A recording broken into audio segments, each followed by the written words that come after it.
There's a case that's making headlines today. An officer in suburban Dallas is on administrative leave after he was caught on video pushing a teenage girl and then waving a gun at other teenagers. Cell phone video shows police responding to a disturbance call of teenagers refusing to leave a community pool in McKinney.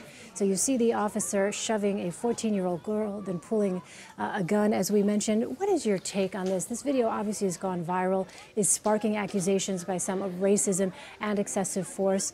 What is it that you see when you look at that video? Well, I think one of the things that you see is you see a young girl who is in a bikini bathing suit. She obviously does not have a weapon on her person. So that's part of it that we get disturbed about. The other thing is what we do not see. What we have to remember is that we are looking at a video that seems really awful on its face. At the same time, we don't know what else is going on. There were a number of people at that party. There were people who fled. There have been people on both sides of this. The internet is going crazy with this particular video. I watched the video. Certainly what I saw did not make me happy. We don't like to see police officers acting out of control in any way. At the same time, often with these cases, some actions of police officers are lawful, but they look awful. Yeah. You know, when we look at that video, though, that last part that they just showed, when the gun is drawn and that officer pulls out the gun, you actually see another fellow officer appear to put his hand on the other officer's arm.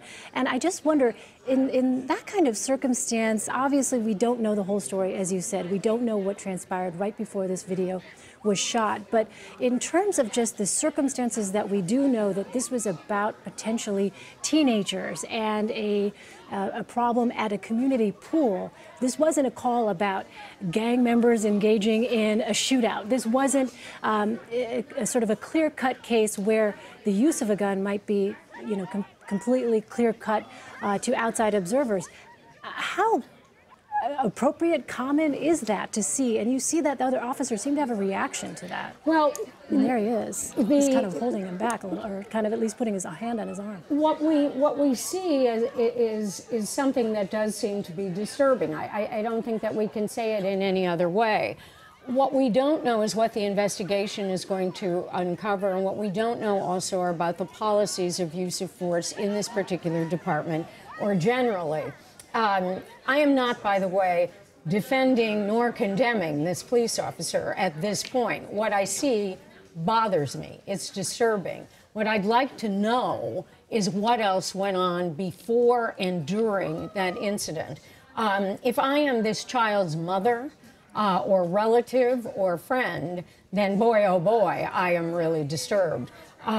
What I'd like to know is what ultimately the police department does about this, as well as what the law does about this. Yeah, some interesting questions, but it clearly, from this video at least, there is no indication that anyone other than that officer had any kind of weapon and was threatening him with bodily harm. It looks like that.